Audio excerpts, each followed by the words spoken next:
To watch. I know it's a little bit more than a month away, but you can already get a plan together. Valentine's Day weekend is the perfect time to show your love and enjoy some time with your loved ones. It's also the perfect time if you find a way to give back to your community. And this morning we're talking about a great way to do that. Getting involved with the Cupids Chase. I'm here with Dorothy Goodwin and Boo Mosa with Community Options. Good morning, ladies. Thanks for being here. And look at all of us in red here. Yeah, we're all matched Now, up. you guys planned this, but I did not know that we'd all be matching, so this works out pretty well, It does. especially when we're talking about a great event on Valentine's Day weekend. So tell me a little bit about Cupids Chase 5K. Sure. So Cupids Chase 5K is actually a fundraiser that is sponsored by Community Options, and this is our 7th year.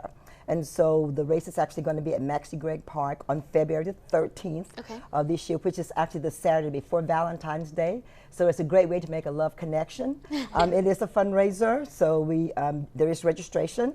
However, it is a very fun event, so we invite the community out to come out and just have a good time. You guys were talking about it earlier, saying it's very high energy, lots to look forward to. It's like the perfect morning for like a little date. You can go on a run or walk, in my case, and have brunch afterwards. It's okay, that's the way I do 5Ks too. I might jog a little bit. Right, jog. That's about it.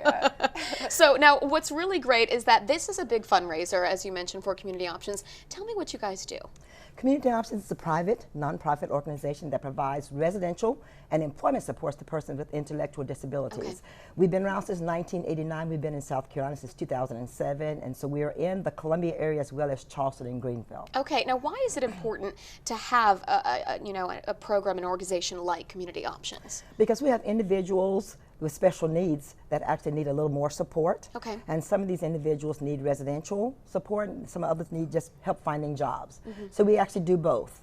We are supporting individuals who actually lived at one time in institutions. So imagine the joy of moving from an institutional setting where you're sharing a bedroom with 4 people to actually living in a home in a community where you have your own bedroom and you have a family of 4. And what's it like to see the members of your program and also their families know that they are not only being taken care of, but they are being taught how to give back as well? And it's so important because the individuals that we support want to endure and enjoy life as you and I do. So it's important to them to, number one, have a say-so in their life, but also to be a part of a community. So they live in homes like you and I do. They also work, but they also give back. So we have folks, some of the homes who actually do Meals on Wheels delivery, or work at the Harvest Hope Food Bank, or volunteer at the library. All of this just helps them be contributing members of society. And so as we do the fundraiser, in addition to being able to help them offset other expenses, we also try to take little vacations because that's what families do as well. And the gingerbread competitions at Christmas, the different houses all compete on who makes the best gingerbread house. And so the residents and everything just get joy out of it. You can see the excitement of it and who's going to win, and it's a great organization. Earlier you were telling us about a woman who I think she had family as that was a part of the program, and for her it just meant the world. It's on the board. She's on the board with us, and just watching her I mean, it's a love. It really it's more than just a group. It's a love for these residents. Absolutely. We're a Community Options family for sure. So what would it be like if there wasn't an organization like Community Options? And you know, several years ago, before folks started living in the community, institution was the answer. But in 2016, folks want a better quality of life. So they want to be able to live and interact with other community members and be a part of society. And you guys do that. And they do that, and you get a chance to help them do that if you want to be a part of this Cupids Chase. So again, this is Saturday, February 13th. Take a look at your screen. We've got all that information for you.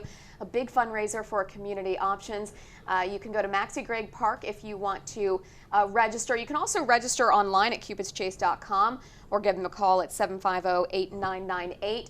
30 to enter, 40 the day of. Registration starts at 8 o'clock and the actual race is at 10, and it goes through the 5 Points Shandon area, right? Great. Okay, so great little area. So again, you guys, great way to help out your community and a wonderful way to enjoy your Valentine's weekend. Stay with us. We've got your morning sports update with Courtney King coming up after the break.